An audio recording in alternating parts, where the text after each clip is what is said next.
memoria no sé qué, y te ponen unas... Y los anuncios suben cuando llega la voz, por cierto, en la tele, lo digo porque... Y se los suelen poner por la mañana, y cuando los chicos ya no tienen clase, están estudiando, ojo con eso, no vale para nada.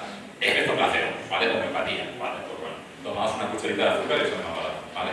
Y no va a hacer absolutamente nada. De todo esto, porque tampoco quiero que sea el tema principal de la charla, hace poco di un seminario, bueno, una especie de clase, donde hablaba de todo esto de 15 técnicas para mejorar nuestra capacidad de estudio. Así que sí, si los estudiantes queréis, esto lo ponéis en YouTube, ponéis Frontignani 10 y ya sabéis automáticamente la charla, ¿vale? Y aquí doy un montón de pautas sobre cómo aprender, sobre lo importante de la atención, de bueno, cosas que nos dice la ciencia para mejorar el aprendizaje, ¿vale? Nuestra capacidad de aprender y nuestra capacidad de estudiar. ¿Ok?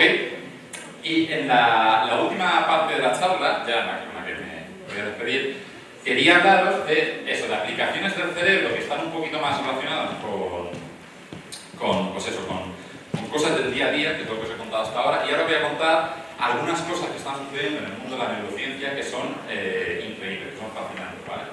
La animación va un poquito, pero bueno, que son aplicaciones que antes pertenecían al campo de la ciencia ficción y ahora son reales, ¿vale? ¿Para qué? Pues para animar si alguien se quiere dedicar a estudiar este hermanito que tenemos todos en la cabeza y que todos utilizamos, para que lo veáis.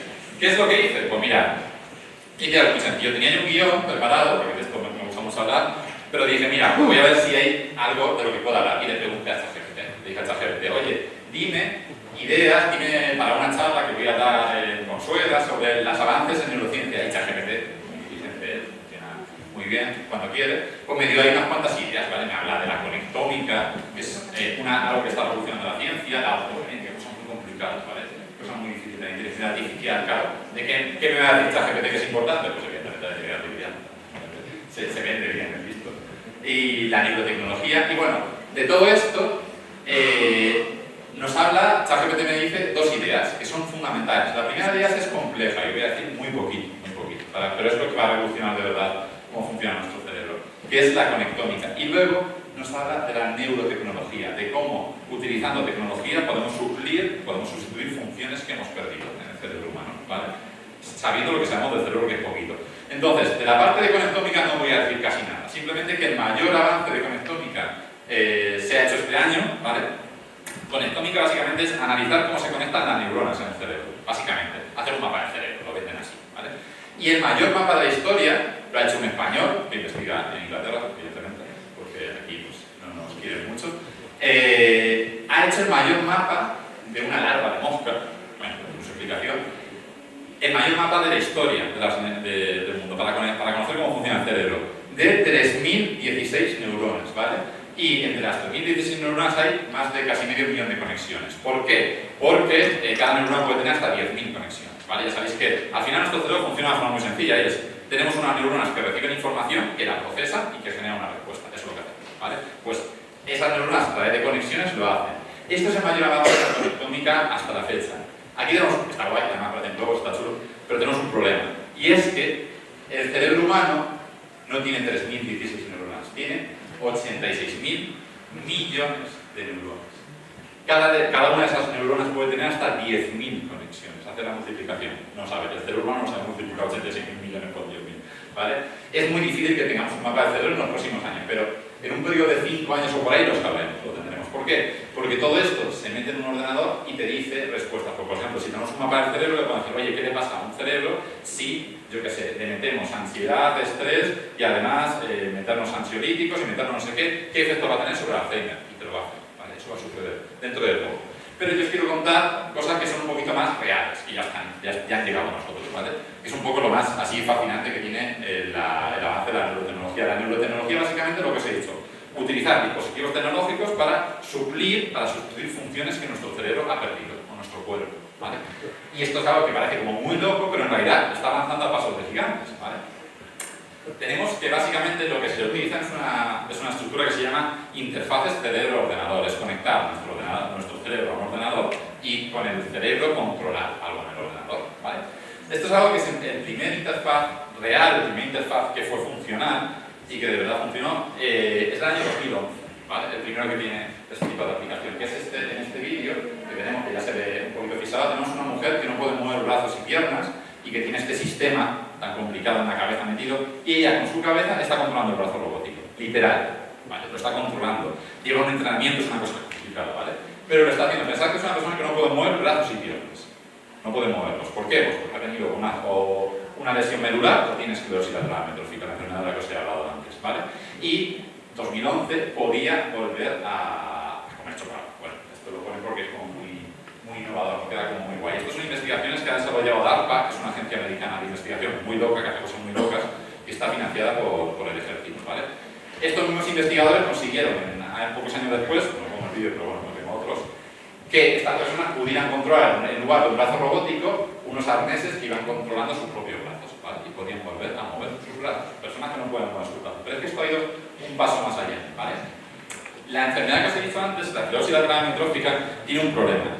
Y es que conforme vas perdiendo la movilidad de los músculos, pierdes primero los músculos grandes, los tochos, los que mueven cosas fuertes, ¿vale? Piernas y brazos. Luego van perdiendo la movilidad de músculos ya un poquito menos útiles, las cuerdas vocales, por ejemplo, o sea, músculos más chiquitos, más que van al detalle, que van a medir cosas un poquito más pequeñas.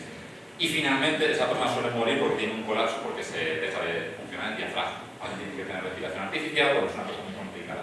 Vale, ¿qué es lo que le sucede a esta persona? Que llega un momento en el que están completamente inmóviles, su cerebro está perfecto y no pueden andar, porque han perdido la movilidad de la cuerda vocal, no pueden moverse, no pueden hacer nada, están postrados. Pues estos mismos dispositivos, en un proyecto que se llama BrainGate, consiguieron que estas personas, con su mente, literalmente con la mente, movieran un cursor de un ratón. Y dices tú, qué tontería, ¿no? Pues a alguien que no puede hablar, que no puede moverse, que no puede comunicarse, el tener acceso a un cursor es una cosa brutal. O sea, podían mover el ratón sobre un ordenador, con su mente, con su cabeza. Tiene una explicación compleja, o sea, quien quiere, le cuento yo un poco de qué va la historia. Es bastante complicado, pero se está haciendo. ¿Por qué? Es complicado porque no conocemos cómo funciona esto en realidad. Se hace con pensamientos que están muy grabados en la mente de los pacientes. Pero consiguieron, mirad, aquí el hombre está buscando en YouTube vídeos de la ALS, que es la esclerosis lateral amiotrófica, la enfermedad que padece, ¿vale? Solamente con la mente. Si pensáis, os puede recordar a Stephen Hawking, cómo habla de Stephen Hawking, los que hay, estamos en la peli o algún vídeo suyo. En realidad Stephen Hawking no movía nada con la mente, era con el movimiento de los ojos, ¿vale? Tiene una camarita que reconocía cómo se movían sus ojos y eso captaba las letras con las que él luego hablaba, ¿vale? Esto es totalmente diferente porque es con su propia mente. Esto es un proyecto que se llama BrainGate y que ya tiene 5 años, ¿vale? Fue el piloto del primer ensayo clínico. Esta gente, este tipo de investigaciones, ha ido un poco más allá. ¿Por qué? Porque tenemos un problema en la ELA, en esta enfermedad, en el que el penúltimo paso, antes de la muerte, que puede, entre este paso que voy a decir y la muerte, pueden pasar muchos años, es que dejan de mover los párpados, ¿vale? Y esas personas se quedan en un estado que se llama de lock-in, se quedan como encerrados en su cuerpo. ¿Por qué? Porque no pueden mover los párpados, no pueden hablar, sienten, escuchan, porque por suerte el oído no necesita tampoco de muchos músculos, ¿vale? Pero no pueden hablar, no pueden ni siquiera ver.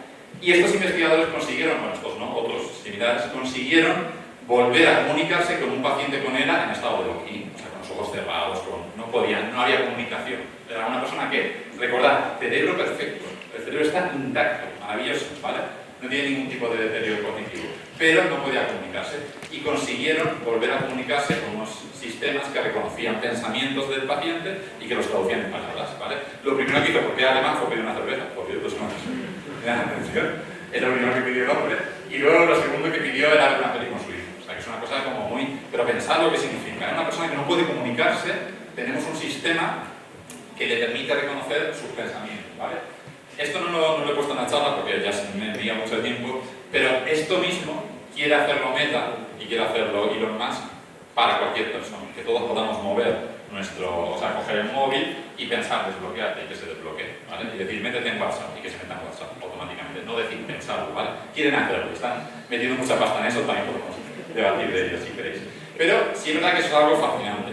Pero sí quiero traeros una investigación que, bueno, que tiene que ver, porque también yo creo que tenemos que hacer patria y tenemos que hacer tierra, tiene que ver, no tiene que ver directamente, porque por desgracia no estás aquí, pero tiene que ver con algo que tenemos en Toledo, que es el Hospital Nacional de Parapléjicos, que es una institución a nivel mundial puntero, ¿vale?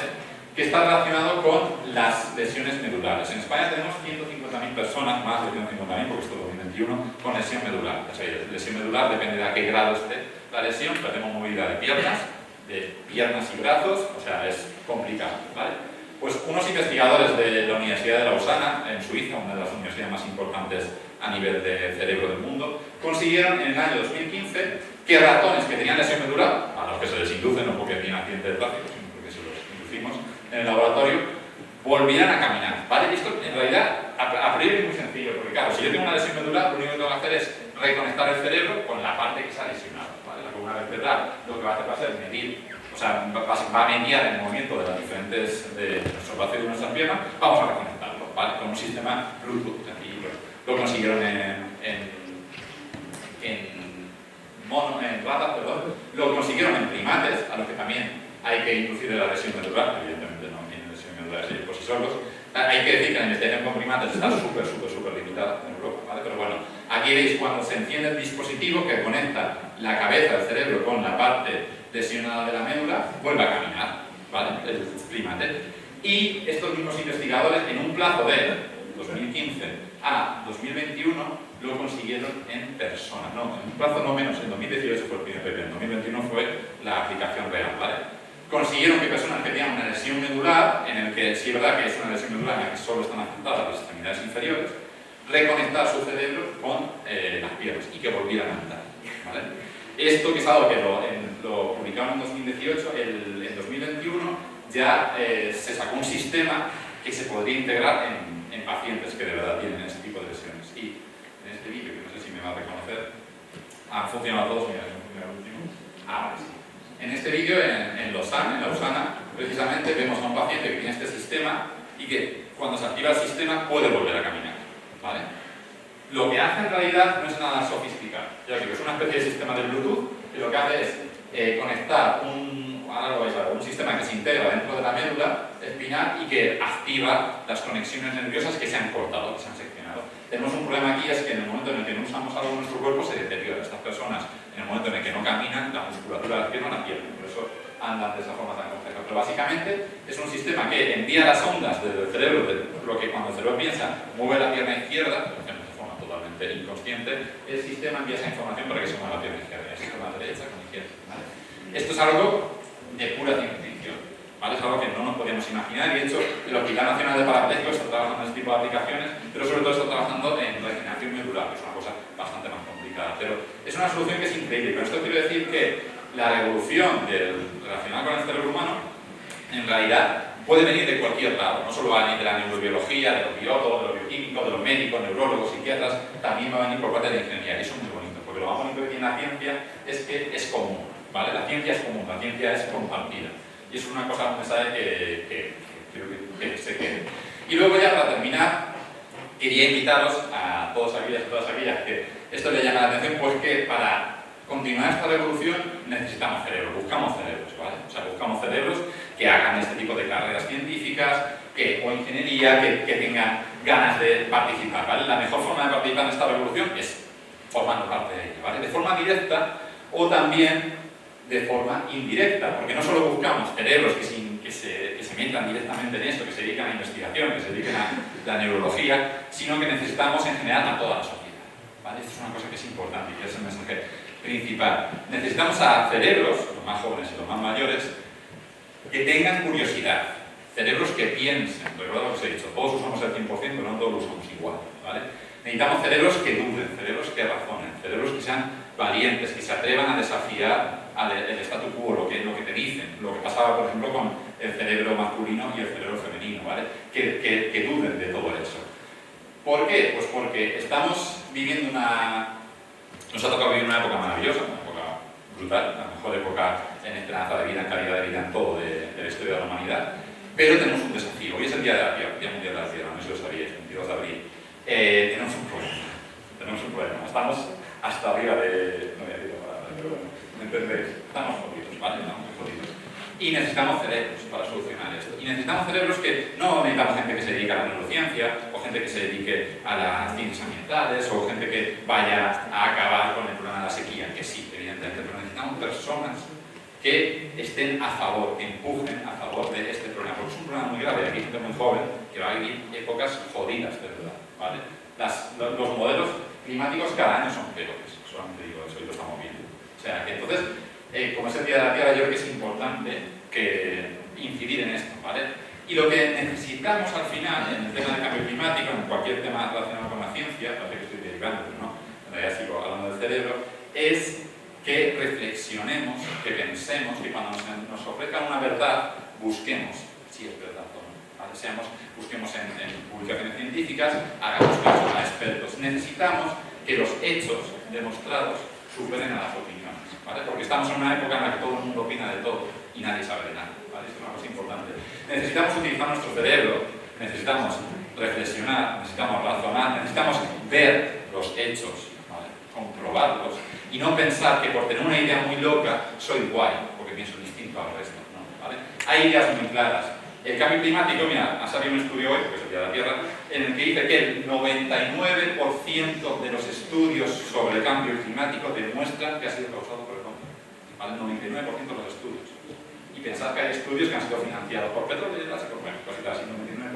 ¿Vale? Eso es hecho verídico, eso es verdad. ¿Vale? No va a decir, no, yo sé más que el 99% de los científicos del mundo, claro que sí, hombre. Yo que soy un neurobiólogo de Ciudad Real, sé mucho más que el 99%. ¿Vale? Pensad, eso es muy importante. Y es lo que os pido que razonéis. Y en este caso, y esto es algo genérico, siempre que hablamos de ciencia, tenemos una herramienta que funciona muy bien, que es el método científico, que os han estudiado muchas veces, os han explicado muchas veces en clase, muy bonito, muy útil. El método científico, lo pongo aquí, que es la mejor aproximación que el ser humano ha encontrado, porque no hay otra, de momento mejor, para entender la realidad. ¿Qué hacemos con el método científico? ¿Qué hago yo con el Alzheimer? Pues mirad, yo pienso, en base a lo que leo, digo, joder, yo trabajo con Alzheimer, trabajo con una molécula muy concreta que podría ser un fármaco para Alzheimer. Pues yo tengo, no trabajo con esa molécula porque se me ocurrió un día que me la dije, ay, no, a mí me voy a darle esto a los ratones. No, he leído ciencia y comprobar. Entonces, ¿qué voy a hacer? Comprobar si es eficiente. Primero, en células con Alzheimer, luego en ratones con Alzheimer, luego en personas con Alzheimer, ¿vale? Y luego ya se llega a la clínica. Entonces, todo eso se hace a través de la observación y la demostración científica. Y es la mejor herramienta que tenemos, ¿vale? ¿Cuál es el problema? Y aquí es donde viene el problema, que esto es genérico en neurociencia y en cualquier carrera científica, que muchas veces el método científico, la ciencia, nos va a decir cosas que no queremos escuchar, ¿vale? La ciencia nos dice, por ejemplo, que el vino es malo, que no existe la copita de vino saludable, no existe, literal, no existe. Soy de Valdepeñas, bueno, toda mi familia de Valdepeñas, yo nací en Ciudad Real, pero somos de Valdepeñas, no existe la copita de vino saludable. Asumimos que el vino está rico, genial, pues nos bebemos nuestro vino, pero no puede salir ningún cardiólogo del mundo diciendo que es bueno para el corazón, porque es mentira, literal, ¿vale? Por lo tanto, no puede salir ningún político, ningún científico de turno diciendo que no, que el cambio climático es consecuencia de oscilaciones temporales de no sé qué, porque se lo ha dicho su primo. No, ¿vale? La ciencia demuestra eso. Y muchas veces nos va a decir la ciencia cosas que no nos gustan. La ciencia nos dice que tenemos que dormir 8 horas, por ejemplo. La ciencia nos dice que tenemos que hacer ejercicio todos los días. La ciencia nos dice que tenemos que ir a una dieta mediterránea. La ciencia nos dice porque el Burger King es basura, literal, ¿vale? Que lo asumamos o no, eso es nuestra culpa. Pero no podemos vestirlo todo de razonamientos que nos den la razón. Cambiar de opinión, ese es el mayor mensaje que tendréis que llevaros, ¿vale? Nuestro cerebro le cuesta cambiar de opinión, pero puede cambiar de opinión. ¿Ok? Entonces, al final, la reflexión final que yo quería contar es que hay muchos avances, muchas cosas muy chulas, muchos descubrimientos, pero el mayor descubrimiento que nos ha demostrado la ciencia en los últimos años es que podemos pensar, y que podemos pensar por nosotros mismos, ¿vale? Y eso es fundamental de cara al futuro. Y es el mayor consejo que os podría dar. Y suelo terminar siempre con esta diapositiva, pero sí es verdad que hoy también, además de ser el Día de la Tierra, es el cumpleaños de una de las científicas más importantes de la historia de la humanidad, que es Rita Levi-Montalcini, que murió el 30 de diciembre de 2012. Rita Levi-Montalcini, bueno, quien no la conozca, os invito a descubrirla. Es una locura. O sea, en el momento en el que está una serie de esta mujer, lo petará en Netflix, que lo haga. ¿Vale? Fue una científica italiana, premio Nobel de Medicina. Le pasó lo que a ser Ochoa, que tiene el premio Nobel por investigaciones que hizo en el exilio, ¿vale? Fue perseguida por el fascismo, tiene una historia rocambolesca, increíble, y fue una persona maravillosa. Vivió 103 años y hasta los 103 años seguía en el laboratorio, ¿vale? Fue senadora, fue un montón de cosas. Tiene una historia, una vida maravillosa. Y nos dejó un montón de reflexiones que no envejecen, ¿vale? Ella tiene varios libros que yo recomiendo, cualquiera de ellos, ¿vale? No voy a decir ninguno. Para la gente más mayor, tiene un libro donde reflexiona mucho sobre la vida, sobre los recuerdos, sobre la longevidad. Y tiene muchas ideas, porque claro, ella vivió la persecución cuando era más joven, tuvo que esconderse en un sótano, sus primeros experimentos los hizo en un sótano, los experimentos que darían lugar al premio Nobel que recibió luego en los 80, mucho más tarde, ¿vale? Y tiene ideas muy maravillosas, como que toda nuestra vida podemos mantener nuestro cerebro activo. Esto es un mensaje que es importante. Durante toda nuestra vida vamos a aprender, siempre. No es excusa, yo estoy muy mayor para aprender esto, no. El cerebro es plástico, por suerte para nosotros, y nos permite aprender y nos permite mejorar siempre. ¿Vale? Y aquí esta frase es maravillosa porque ella ya se dio cuenta de algo muy importante, y es como los niños, o el comportamiento de los niños nos imita. veo que me cogerá. O sea, no es porque no es culpa del niño. Entonces, con estas dos reflexiones quería terminar la charla diciendo que, bueno, que os invito a pensar, ¿vale? Que todos, lo que ya os he dicho, la idea principal de la charla, todos tenemos el cerebro, todos utilizamos el 100% de nuestro cerebro, pero no todos lo utilizamos igual, ¿vale? Aquí os dejo mi correo electrónico por si alguien tiene alguna duda, redes sociales, lo que sea, y no sé si hay tiempo para alguna pregunta o no, pero bueno, os doy las gracias por la atención.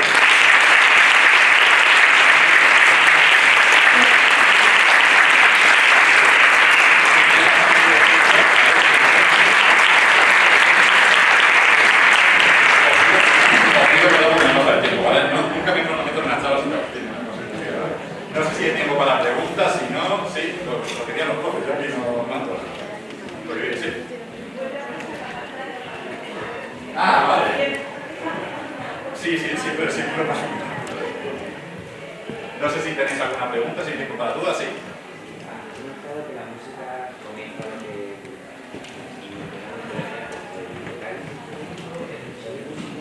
Todo, pero tocar un instrumento, depende de qué tipo de instrumento, pero la mayoría de ellas es el sistema que tienen los pequeños para integrar más partes del cerebro, ¿vale? Por ejemplo, cuando tú tocas un instrumento, y por ejemplo, tú vas a integrar movimiento, ¿vale?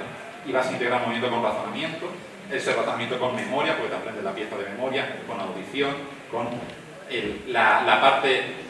Evidentemente la parte más abstracta de nuestro cerebro, la interpretación, lo que se ha visto científicamente que mejor funciona, o los estudios lo que han dicho es que la música que mejor o que más con el cerebro activa es la improvisación en el jazz, porque implica todo lo que te he dicho más improvisar, porque no improvisas tocando aleatoriamente, improvisas en base a todo lo que has aprendido a lo largo de tu vida y todas las piezas que has aprendido.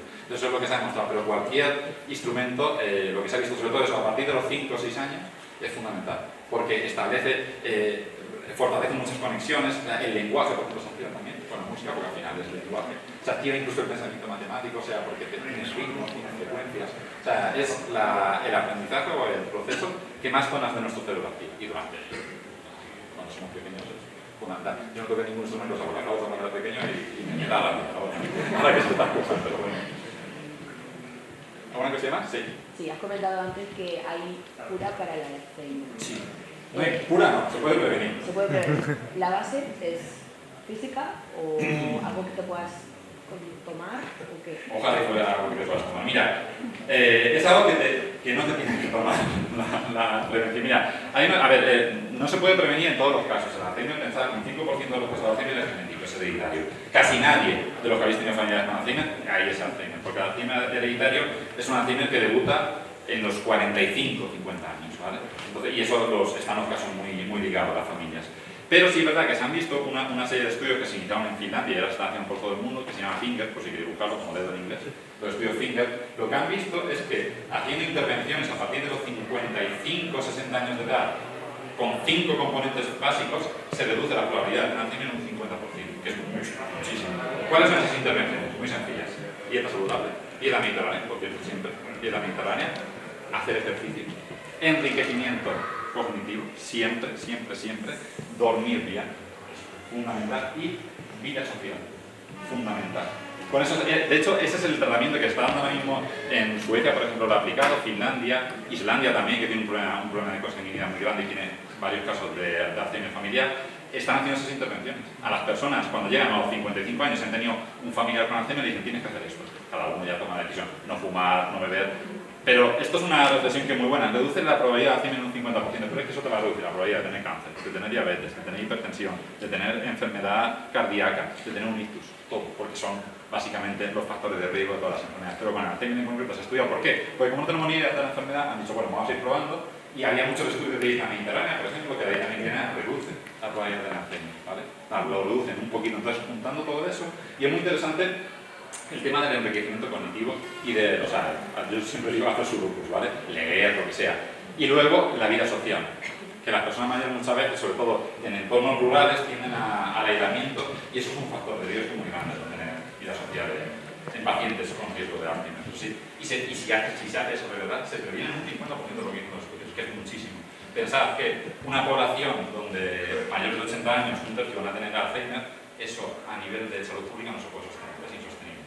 Es es insostenible y lo vamos a ver de aquí unos años, es insostenible. Entonces, quizá le interese más a los gobiernos empezar a penalizar pues, lo que hacen los países nórdicos, por ejemplo, meter unos impuestos al alcohol que fijas. Yo he vivido en Suecia y una cerveza te cuesta 7 euros, un bar 8 euros. La mala, la buena, 14, 15, 16. Beben, sí, pero compran mucho más. Beben muchísimo menos. Hay algunos que no tienen un problema de alcoholismo grave, pero no sé, estrategias de salud pública que se llaman que fomenten esto. ¿Vale? Quizá pues todo lo que se critica, pues que está, a lo mejor quitar la publicidad de los bollicaos está mal. No, está genial. Está genial. O sea, todo eso tiene una implicación a nivel de salud bastante fuerte. No sé si alguna cosilla más o lo dejamos ya. Ya yo creo que todo más bien. No. Hay un tipo de demencia que es la Alzheimer, ¿vale? De hecho, claro, antiguamente sí, hablábamos de demencia senil, ¿no? Hace unos años, porque la demencia senil era un saco donde metíamos a todas las personas, pero no, existe una demencia que es demencia vascular, por ejemplo, que está más asociada a patología vascular, que no es Alzheimer, puede cursar con Alzheimer, pero no. Tenemos demencia, hay un tipo de demencia que se llama demencia frontotemporal, hay un montón de tipos de demencia. Y hay una demencia asociada a la edad que ojalá y todos tengamos, porque todos a partir de los 70 años vamos a tener un pequeño deterioro cognitivo, ¿vale? O sea que está bien, porque yo digo que todos vamos a vivir más de 70 años, digo, claro, estaría guapísimo. ¿Sabes? Pero sí es verdad que no. Hay diferentes tipos de demencia, la más prevalente es la Alzheimer, sin duda alguna, ¿vale? Pero no, hay un montón de tipos. De hecho, la familia de la demencia es enorme y probablemente haya muchas que no. ¿Sí? La persona que por ejemplo que hay un futuro estudiante para ver problemas de temas de la iglesia, ¿se puede decir por qué viene? Complicado, muy complicado el tema de la iglesia. Como siempre tenemos un comodín que utilizamos cuando nos preguntan una pregunta difícil, que es la genética. Hay un componente genético, pero muy bajito, muy bajito. Tampoco se sabe. O sea, hay estudios que lo asocian con métodos de lectura. Por ejemplo, hay unos estudios, no me acuerdo en qué país era, en Inglaterra o eso, que utilizaban un método de lectura novedoso que fue terrible, porque salían muchos chavales con iglesia. Pero no se sabe, es una cosa complicada.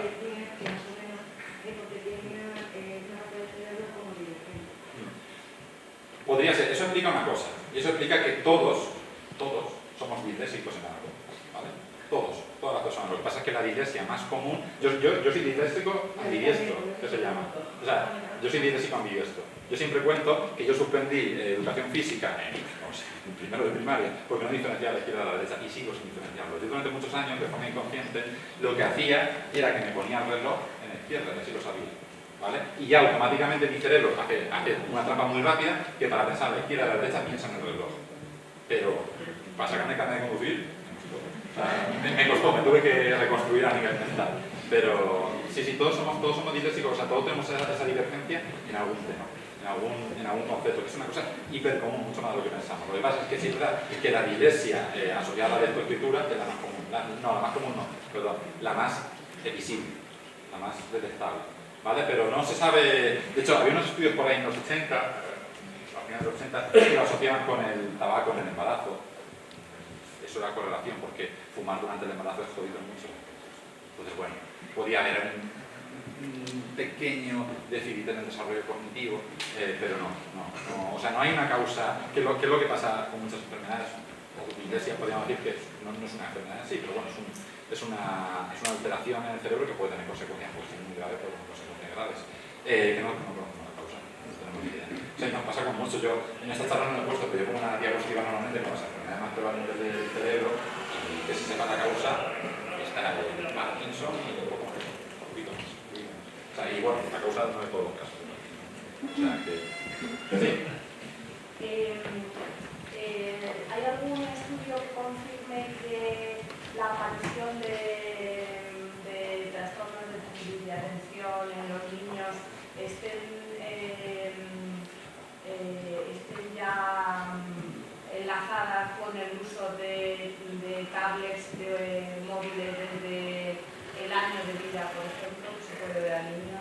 Hay estudios, pero no son concluyentes. Todavía no, son estudios además que la mayoría de ellos están bastante sesgados. Os he contado la parte bonita de la ciencia, la gente tiene una parte muy fea, y es la gente que diseña los experimentos para confirmar su teoría. Eso está feísimo, pero ahora muchísima gente. No, sí que hay estudios que confirman que ese sobrediagnóstico del que se habló, que ya se habla un poquito menos en TDAH, no se debe tanto a que ahora haya más casos, sino que ahora hay un seguimiento mayor. ¿Vale? Eso es algo que los que lleváis dando clase mucho tiempo por lo habéis visto, que antes era este es muy nervioso y punto, y ahora ese muy nervioso pues ya tiene un nombre, ¿vale? Pero no se ha visto. Depende, eso es una muy buena pregunta, porque ahí influye, yo digo lo que yo pienso que va a suceder. Yo no creo que eso vaya a inducir un incremento. Lo único que va a hacer va a ser que esas personas van a, los nativos digitales, realmente nativos digitales, o sea, yo no soy nativo digital, sino las personas que han nacido en lugar de con un pan, una tablet debajo del brazo, esas personas van a estar mejor adaptadas a todas las tecnologías que nosotros. ¿Vale? Nosotros tenemos un problema muy grave que yo les explico a mis alumnos, que lo digo en la charla esa, y es que nuestro cerebro no se ha construido aprendiendo con un ordenador. Eso hace que si tú estudias escribiendo ordenador, tomas apuntes a ordenador, eres peor que el que lo coge a mano, porque tu cerebro ha aprendido cogiendo apuntes a mano. Coger apuntes a mano da pereza. Yo siempre soy a mis alumnos, claro, te gastas más grupos que es normal, escribiendo ordenador. Pero en este caso, en estos nativos digitales, probablemente estén mejor adaptados a todo lo que nos viene ahora. Y nosotros nos costará, nosotros no vamos a quedar atrás, a no ser que nos esforcemos. Si ChatGPT nos supera, pues lo que se viene. Pero ya te digo que con el tema de uso de tablets y todo eso, los estudios estos no concluyentes que te digo no lo hacen tanto por el uso de la tablet, sino por la luz. ¿Vale? Porque la luz que tienen las tablets, los filtros de luz azul no valen para nada, es una inutilidad. Es de esta ciencia que se ha hecho para confirmar, no sé cuál de confirmación que se dice. Pero la luz sí que activa una zona del cerebro que los niños desde pequeños están acostumbrados a tener activada. ¿Vale? Entonces, los turnos, los ciclos de día y noche, eso está muy controlado y se ha visto que la luz de la tablet, la luz del móvil, la luz del ordenador portátil los activa. Y eso sí que se cree que va a tener problemas sobre la atención. Y es lo que dicen estos estudios, pero no son concluyentes. Necesitamos más tiempo. ¿Qué necesitamos? Porque esos chavales que han nacido en el 2017 tengan 40 años. Y se haya visto. Es la pena que tiene esto, funciona así. O sea, entonces... ¿Alguna cosa más? Yo creo que me estoy entendiendo un poco, ¿no? Sí. Vale. Bueno, que ya está por aquí, si tienes alguna cosa, me